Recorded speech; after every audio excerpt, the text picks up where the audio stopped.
Bonjour, c'est Cryptoly, j'espère que vous allez bien. Aujourd'hui, on va parler de l'USDT, c'est-à-dire le stablecoin de Tether. Pourquoi il est arrêté en Europe? Qu'est-ce qui s'est passé concrètement? Quel est l'impact que ça va avoir pour vous directement à partir du 30 décembre 2024? Et derrière, concrètement, qu'est-ce que ça cache pour l'industrie de la crypto? Est-ce que c'est encore une erreur de l'Europe ou est-ce qu'il y a plus? Je vous explique ma vision. Et je vais bien évidemment faire un rapport par rapport à la vidéo que je vous avais postée en juin 2024 qui expliquait justement les implications d'un arrêt de l'USDT directement en Europe et pourquoi ça allait être compliqué par la suite. On est là, ça va être effectué dans quelques jours et c'est pour ça que je vous fais une vidéo. Si jamais vous voulez en savoir plus et que vous aimez ce type de vidéo, n'oubliez pas, likez et abonnez-vous, et on commence tout de suite par rappeler ce qui va se passer.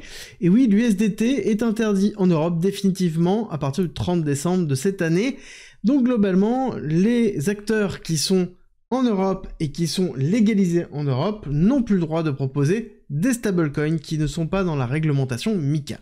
Alors MiCA, c'est une réglementation qui est arrivée en 2022-2023 dans une volonté de réglementer la crypto en Europe. Alors ce que j'aime bien, c'est que ça a été quand même fait d'une façon où il n'y avait pas d'autres réglementations et qu'on pleurait beaucoup, notamment aux USA, en disant qu'il n'y avait pas de réglementation claire et que au moins en Europe, c'était le cas. On a eu MiCA qui a été, on va dire, très compliqué, surtout pour les stablecoins, je vais revenir dessus dans quelques instants, et forcément, on a un acteur qui est le plus gros acteur, bien évidemment que c'est un peu l'éléphant de la pièce en termes de stablecoin, vous allez voir, ça va être Tether et son USDT, que vous avez peut-être certainement connu et reconnu dans tous les investissements ou le trading que vous avez effectué. Il y a déjà certaines plateformes qui avaient déjà commencé à le retirer, mais comprenez que là, en effet, ça y est, c'est acté, à partir du moment où vous êtes en compliance, donc c'est-à-dire que vous respectez MiCA, vous êtes dans l'obligation de retirer tous les stablecoins qui ne sont pas détenteurs de la licence de monnaie numérique, et donc à côté qui ne sont pas MiCA compliant, et donc USDT, Tether, au revoir. Alors avant de voir concrètement ce qui va se passer pour vous, et comment ça va se dérouler, notamment au niveau des exchanges, des gros exchanges, je vais vous expliquer tout ça dans quelques instants, mais avant, il faut revenir un petit peu sur l'implication que ça a, et concrètement, ce qui se passe par rapport à toute cette partie-là. Déjà, il y a plusieurs visions. Il y a la vision très représentative de l'Europe qui a du mal à réagir par rapport à des révolutions, que ce soit par rapport à l'intelligence artificielle, que ce soit par rapport à la blockchain, avec MiCA qui est quand même ultra restrictif, et on peut se poser la question, est-ce que ce n'est pas une façon de rejeter les projets crypto qui iront forcément dans un cadre qui sera peut-être plus compliant, qui sera plus simple en fait à respecter, ce qui va être certainement le cas aux États-Unis sous Trump. On a aussi l'autre réflexion de se dire, est-ce que on a aussi une volonté pure de l'Europe de vouloir vraiment contrôler? Est-ce que c'est vraiment ça? Ce qui est demandé aux détenteurs et aux producteurs de stablecoin, c'est d'avoir une réserve, de pouvoir la publier, ça ok, c'est normal, mais surtout de mettre en place un système de tracking de l'ensemble des informations qui passent à travers ce stablecoin. Et quand on est un stablecoin comme Tether, c'est quand même très compliqué parce que ça sous-entend qu'on ne peut pas dire juste pour les Européens, je le fais, et ça veut dire aussi que les stablecoins qui sont compliant à MiCA, je pense à l'USDC de Circle, ça veut dire qu'ils l'ont mis pour tout le monde. Ils l'ont peut-être pas activé pour tout le monde, mais ça veut dire que ce système de tracking, essentiel pour la loi antifraude, bah, il est disponible à tout le monde. Et ça commence à partir de 1000 €, et c'est pour vous dire à quel point ça peut aller très vite dès que vous faites des transactions. Alors il y a beaucoup plus d'informations au niveau du cadre réglementaire, mais c'est pour vous montrer un petit peu les enjeux qui peuvent se trouver derrière. Il faut comprendre que Tether, c'est pas n'importe qui. Tether, c'est 4,16%, ça a monté quasiment à un moment donné à 9%, 10% de la totalité des cryptos, donc ce qui est conséquent, et là on est dans les alentours de 4%. Quand on regarde USDC, qui est son concurrent, qui lui est MiCA compliant, on voit qu'il représente un peu plus de 1%. Donc on a quasiment 3 fois plus, quasiment 4 fois plus de Tether, d'USDT, que de USDC. Donc l'implication, c'est à quel moment, quel va être l'impact en fait par rapport à la part de marché de USDT par rapport au USDC sur l'Europe. Je pense que ça va pas être énorme. Je pense que ça va pas être énorme parce que l'USDT n'arrête pas en fait de croître, et quand on regarde l'USDT de base, qui est le market cap représentant l'USDT, Bon, bah, excusez-moi, on est plus dans une phase d'accélération haussière, on va dire que c'est vraiment limite une fusée, donc ça veut dire que les gens utilisent l'USDT, n'utilisent pas forcément l'USDC. Quand on regarde la différence entre les deux, et là c'est d'autant plus important, on va retirer justement la représentation du market cap de l'USDC, mais on va la rajouter dans notre graphique ici, et vous allez vite voir et comprendre pourquoi c'est important. Parce que quand on regarde la market cap ici dans une notion de nouvelle échelle, hop, pas mis la bonne, on refait, on est parti, nouvelle échelle de prix, tac.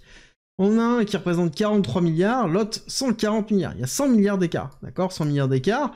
Il y en a un qui est quand même bien dans une phase d'accélération, on a cassé le plus haut déjà depuis un certain temps, l'autre on en est quand même très très loin.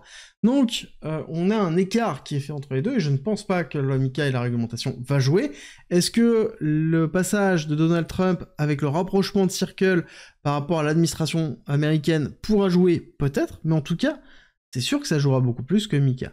In fine, ce qui est sûr et certain, c'est que pour les crypto-monnaies, la question qu'on va se poser, c'est est-ce qu'on aura suffisamment de liquidité? Si vous ne savez pas ce que c'est la liquidité, c'est simple, c'est-à-dire le volume nécessaire de chaque crypto, c'est-à-dire que vous avez par exemple ici BTC USDT, d'accord, ça veut dire que c'est du Bitcoin contre du Tether.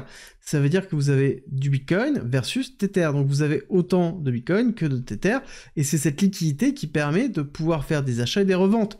Et si on n'a pas assez de liquidité, ça veut dire qu'on a un mouvement du prix qui peut être relativement fort et disproportionné par rapport à l'échange qu'on effectue. Et ça, c'est très important quand on fait de l'achat-revente, et même quand on fait du trading. Et c'est pour ça aussi qu'il y a beaucoup de questions. Est-ce que l'USDC va être justement suffisamment liquide? Est-ce que les paires vont être suffisamment liquides en USDC pour pouvoir être rentable et qu'on n'ait pas un spread, ou en tout cas des coûts qui sont délirants dans l'utilisation d'un nouveau stablecoin?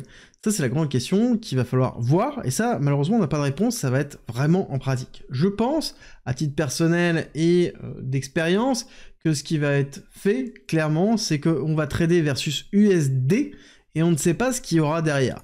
Je pense que ça va être un peu l'idée, quelque chose que l'on connaît déjà chez certaines plateformes, où on nous permet de pouvoir trader contre du dollar tout court, mais qui n'est pas l'équivalent dollar, mais c'est que derrière on a un stablecoin qui représente le dollar, peu importe le stablecoin, et la personne ne sait pas si c'est de l'USDC, pourquoi pas de l'USDT, du DAI, bref, peu importe autre reliquat de liquidité que l'on pourrait avoir qui représente, à un moment donné, un dollar. Clairement, ce passage, on s'en doutait, déjà au début de l'année 2024, je vous avais dit tout de suite que clairement Tether n'allait pas rentrer en réglementation par rapport à MiCA, c'était sûr et certain par rapport au passage qui avait eu lieu, c'est-à-dire qu'on avait eu le CEO de Tether qui nous expliquait qu'il n'allait pas rentrer en compliance, en tout cas il ne voyait pas comment être capable de le faire, et quelques semaines après, ils ont commencé à annoncer une diversification généralisée sur l'intelligence artificielle, l'agriculture, l'éducation, etc., etc. Donc on a une notion de... on arrête de grandir en vertical, et on grandit en latéral sur une ouverture sur d'autres pôle d'activité, et ce qui est plutôt propice pour Tether. Mais est-ce que ça va changer concrètement quelque chose? Non, je pense que Tether restera le leader, en tout cas pendant un certain temps, et ce n'est certainement pas MiCA qui va changer ça. Et on voit d'ailleurs Tether qui propose maintenant un nouveau stablecoin, ou qui va proposer très certainement sous peu, un nouveau stablecoin pour pouvoir justement rentrer en compliance avec MiCA, mais qui ne sera pas l'USDT. C'est sûr et certain. Donc ils vont certainement faire un micmac pour le relier à l'USDT et à la liquidité, mais on aura Tether qui seront toujours présents. Bon, concrètement, qu'est-ce qui va se passer pour vous? Parce que c'est quand même le point le plus important. C'est est-ce que vous allez devoir faire quelque chose? Non, en fait, les SEX, donc c'est-à-dire les échanges centralisés où vous êtes, qui sont du coup forcément PSAN, ben, vont directement faire la transition. Et c'est eux qui vont s'en occuper. Après, si vous avez de la chance et vous tombez sur des exchanges qui s'occupent directement de faire cette transition totalement indolore pour vous, ça veut dire que même vos trades ou vos gridbots ou vos positions ouvertes en trading ne seront pas impactés et donc passeront d'une paire vers une autre. Par contre, si c'est pas le cas et que vous avez des acteurs qui ont la flemme ou pas forcément la connaissance ou les moyens de le faire, bah malheureusement, ils couperont une partie de vos positions, si ce n'est pas toutes, à partir du moment où elles sont sur SDT, donc sur le stablecoin de Tether, pour que vous deviez les refaire. Ça, malheureusement, on n'a aucun moyen de le valider. Qui le fera ou quoi? Il n'y a que à partir du 30 décembre que l'on verra ça. D'autre part, je tiens à vous préciser deux choses. C'est que, si vous n'êtes pas sur une plateforme qui n'est pas PSAN, donc ça veut dire, normalement, qui n'a pas l'autorisation de vous proposer ces services, dans lequel, potentiellement, elle n'est pas KYC, vous n'avez pas ces problématiques-là. Parce que, en dehors de l'Europe, il n'y a personne qui bloque le Tether, en tout cas pour l'instant. Et pareil, si vous utilisez des DEX, c'est-à-dire des exchanges décentralisés, par exemple Uniswap, par exemple Hyperliquid, DYDX, pour ne citer que, je veux dire, il y en a quand même un pléthore, bah, vous utilisez l'USDT, il n'y a pas de problème. Ça ne rentre pas dans la réglementation MiCA parce que ce ne sont pas des exchanges centralisés qui ont une obligation de rentrer en compliance, c'est-à-dire de rentrer dans le cadre réglementaire européen, et ils se permettent certaines largesses. À vous de voir si c'est quelque chose que vous préférez ou non, et que vous comprenez bien évidemment les risques de l'un à l'autre. On a déjà vu il y a peu de temps Bybit se faire fermer, et que maintenant c'est vraiment définitivement fermé à la fin de cette année, au début d'année 2025, je crois que c'est le 6 ou le 8 janvier, dans lequel ça se termine concrètement. Voilà, vous savez que sur une plateforme qui n'est pas PSAN et qui n'est pas MiCA, si vous êtes en Europe, vous allez avoir cette problématique-là. Les Suisses n'ont pas cette problématique-là. Les Suisses sont en Europe, mais ne font pas partie de l'Union européenne, et là aussi on a une divergence. C'est-à-dire qu'on se sent protégé. Clairement, si vous ne l'avez pas entendu dans le ton de ma voix, mais c'est cynique quand je dis ça, on se sent protégé parce que c'est la raison officielle, c'est pour protéger l'utilisateur classique. On est content d'être protégé et de ne pas avoir droit à faire de l'USDT, ou en tout cas d'avoir peut-être un pool de liquidité qui va être beaucoup moins intéressant, des trades qui vont être beaucoup moins intéressants, dans lequel on va avoir peut-être plus de frais, plus de spread, parce que clairement, pour pouvoir rentrer dans la réglementation européenne, ça coûte beaucoup d'argent. Et même au maintien, ça a coûté énormément d'argent, sans compter après toute la notion de flicage qu'il y aura derrière, c'est-à-dire toute la notion de traçabilité qui sera directement instanciée sur chacun des paiements avec une instanciation obligatoire de rentrer dans la notion de TRACFIN étant la loi anti-blanchiment d'argent, chose qui n'est pas mauvais, mais qui derrière impose une forme de réglementation très dure, où on doit être capable de déterminer qui envoie à qui, pourquoi, à partir d'un certain montant, qui est vraiment petit, notamment en crypto. Après, c'est à vous de voir si, oui ou non, la structuration de vos portefeuilles, comment vous gérez vos cryptos, vous allez avoir un impact ou non, et surtout, ne stressez pas. Dans tous les cas, c'est quelque chose qui est préparé déjà depuis un certain temps, quasiment plus d'1 an. On le sait même depuis 18 mois que ça va arriver. Donc, clairement, les SEX sont entraînés, sont préparés et vont faire le transfert petit à petit.